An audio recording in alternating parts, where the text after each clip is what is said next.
got so much motherfucking design on right now.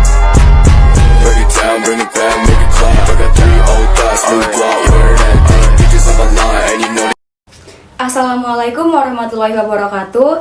Halo semuanya, perkenalkan nama saya Ayan Sefyadani dengan NPM 2511023, mahasiswa Ilmu Hukum semester 6 Universitas Internasional Batam. Jadi tujuan video ini dibuat yaitu untuk memenuhi nilai UAS mata kuliah Hukum Kepailitan yang diampu oleh Bapak Dr. Florianus Yudiprio Amboro, SHM Hum. Di sini saya akan menjelaskan mengenai hasil analisis saya dari putusan perkara PKPU nomor 272/PDT-SUS PKPU 2019 PN Niaga Jakarta Pusat. Baik, sebelum masuk ke dalam penjelasan terkait analisis, yang pertama akan saya jelaskan ini adalah para pihak dari perkara tersebut yang terdiri dari pemohon PKPU yaitu PT Mitra Soleh Abadi dengan kuasa hukum pemohon PKPU terdiri dari yang pertama Bistok Siagian SHCLA CTA, yang kedua Jose Andriawan SHMH, ketiga Mangapul Sitanggang SHCTA, dan yang terakhir Monika Nenggolan SH, yang merupakan para advokat dan konsultan hukum pada kantor hukum Easy Lawyer yang beralamat di lantai 5 Plaza Sentral, Jalan Sudirman, Kefling 47, Jakarta Selatan, berdasarkan surat kuasa khusus nomor 2057 PDT garing 2019 tanggal 25 November 2019. Yang selanjutnya juga ada termohon PKPU yaitu PT Imperium Perkasa Abadi. Selanjutnya kronologi dari kasus tersebut yaitu bermula dari termohon PKPU yang merupakan suatu perusahaan yang didirikan menurut dan berdasarkan undang-undang yang berlaku di Republik Indonesia dengan nama PT Imperium Perkasa Abadi yang merupakan suatu perusahaan yang bergerak dalam bidang perdagangan. Lalu pemohon PKPU dengan termohon PKPU ini memiliki hubungan hukum dalam pelaksanaan jual beli, di mana termohon sebagai pembeli dan pemohon PKPU sebagai penjual.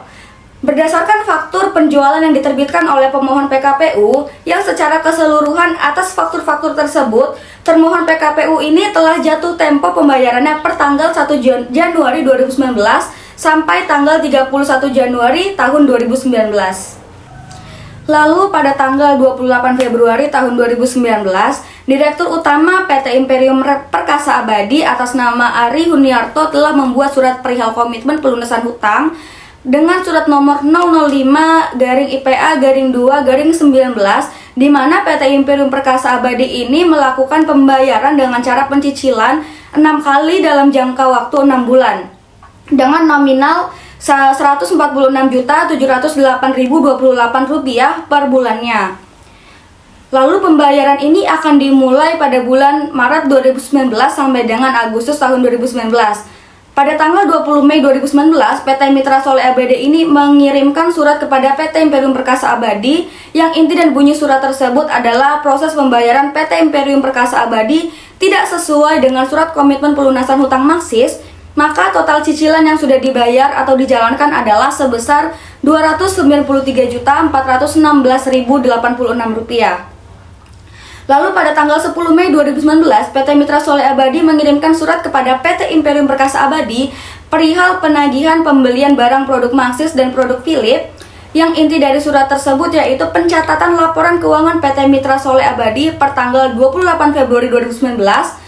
PT Imperium Perkasa Abadi ini memiliki kewajiban pembayaran atas pembelian barang produk Maxis dan Philip sebesar Rp1.312.044.142 selama rentang waktu 9 November tahun 2018 sampai dengan 8 Januari tahun 2019. Lalu masih terdapat program marketing produk Maxis dan Philip yang belum direalisasikan sebesar Rp327.189.000. Nah, dikarenakan berkaitan dengan faktur pembelian sehingga PT Imperium Perkasa Abadi ini memiliki kewajiban pembayaran pembelian barang kepada PT Mitra Soleh Abadi sebesar Rp1.312.044.142 sampai Rp327.189 sama dengan Rp984.855.142 dikarenakan adanya pembayaran sebagaimana yang terdapat pada poin 7B di atas. Maka sisa hutang atau total kewajiban PT Imperium Perkasa Abadi yang belum dibayar kepada PT Mitra Soleh Abadi di atas sebesar 691.439.086 rupiah. Nah, bahwa saat permohonan penundaan kewajiban pembayaran utang PKPU ini diajukan oleh pemohon PKPU, sisa utang yang belum dibayarkan oleh termohon PKPU ini sebesar 691.439.086 rupiah dan tidak ada itikat baik termohon PKPU dalam menyelesaikan kewajibannya.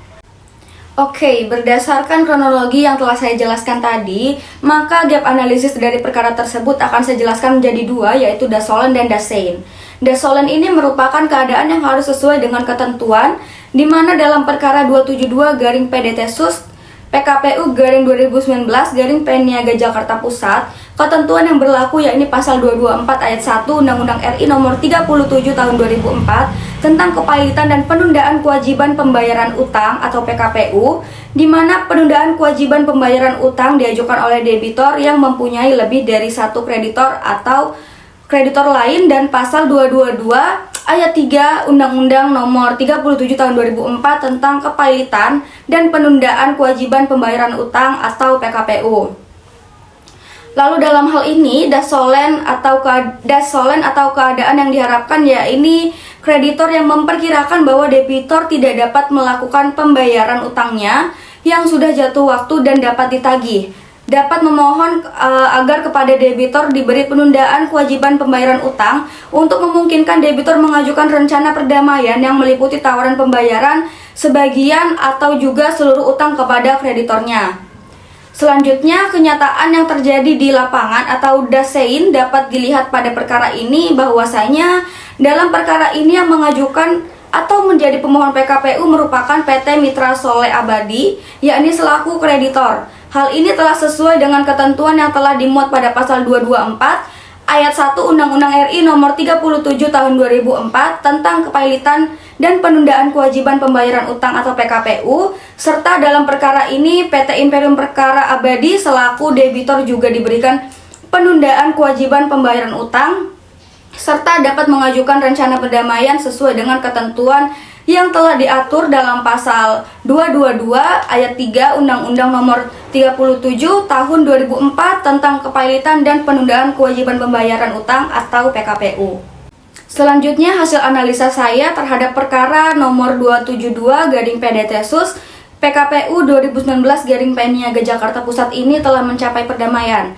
Hal ini dapat dilihat dari putusan pengadilan yang ditetapkan pada perkara ini, di mana hakim mengabulkan permohonan penundaan pembayaran utang PKPU sementara yang diajukan oleh pemohon PKPU ini terhadap termohon PKPU PT Imperium Perkasa Abadi untuk seluruhnya dengan segala akibat hukumnya sesuai dengan yang telah disampaikan pada poin 1 putusan pengadilan. Lalu pada poin kedua, putusan pengadilan menetapkan penundaan kewajiban pembayaran utang sementara untuk paling lama 45 hari terhitung sejak putusan ini diucapkan. Selain itu, Haji Abdul Qohar SHMH, Hakim Niaga pada Pengadilan Negeri Jakarta Pusat sebagai hakim pengawas dalam proses penundaan kewajiban pembayaran utang atau PKPU ini, termohon PKPU sesuai pada poin ketiga putusan dan menunjuk dan mengangkat saudara Sangap Jonathanias tambah SH STMH CLA selaku pengurus atau tim pengurus proses penundaan kewajiban pembayaran utang termohon PKPU. Lalu kesimpulan dari perkara tersebut yaitu berdasarkan pada hasil analisa dari perkara nomor 272/PDT-Sus PKPU 2019 PN Niaga Jakarta Pusat bahwasanya terkait dengan dasolen dan daseinnya ini telah berjalan dengan sesuai, di mana apa yang telah ditetapkan dari peraturan perundang-undangan itulah yang berjalan dalam perkara ini. Maka perkara ini sudah sesuai dan berjalan sebagaimana yang telah diharapkan dari undang-undang. Baiklah, itu tadi merupakan video analisis dari perkara PKPU nomor 272/PDT-Sus PKPU 2019 PN Niaga Jakarta Pusat. Sekian dari saya, mohon maaf apabila masih ada kekurangan dan terima kasih karena telah menyaksikan video ini. Wassalamualaikum warahmatullahi wabarakatuh.